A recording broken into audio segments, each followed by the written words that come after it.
Out করবি ওরে, out কর। প্রথম ওভারে 15 রান দেওয়া খালেদকে বল হাতে তুলে দিয়েই এভাবেই সাহস দিচ্ছিলেন সোহান, তাও টি-20 ক্রিকেটের অন্যতম বিধ্বংসী নাম হেটমায়ারের বিপক্ষে। সফলতাটাও পেয়ে গেলেন ম্যাজিকের মতো। এখানেই ঘুরে গেল ম্যাচের মোড়।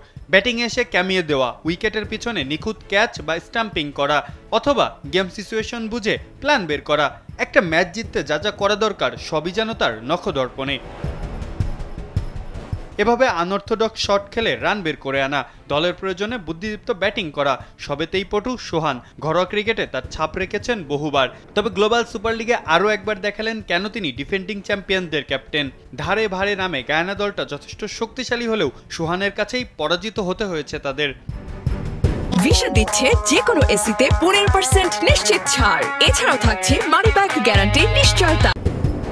এই ম্যাচে সোহান ক্যাচ তুলে নিয়েছেন 3টা, স্টাম্পিং করেছেন 1টা, ব্যাট হাতে খেলেছেন একটা কার্যকরী ক্যামিও।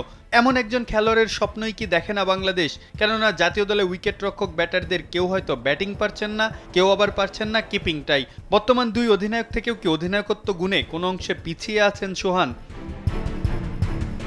কলারটা উঁচুই থাকে সোহানের, ঠান্ডা কিন্তু তীক্ষ্ণ বুদ্ধিরই যেন জানান দেয় তা।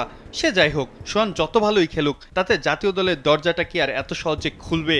নির্বাচকরা তাকে দেখছেন, এতটুকুই বা কম প্রাপ্তির নাকি? অনেকে তো এমনটাই শুনে ফেলেছেন যে তাদের আর চান্স নেই বললেই চলে। ফিক্সড নামের বিপক্ষে গিয়ে চান্স পেতে হলে আর কি কি করা লাগতো সোহানের, এমন প্রশ্ন কয়েকজন তুলছেন বটে। তবে উত্তর আসার সম্ভাবনাটা যেমন কম, সোহানের জাতীয় দলে ফেরার সম্ভাবনাটাও হয়তো কম। তবে তাতে কি বা যায় আসে? সোহান তাও খেলুক, কোথাও অন্তত খেলুক। চোখের তৃষ্ণাটা কোথা থেকে হলেও মেটাতে পারুক মানুষ।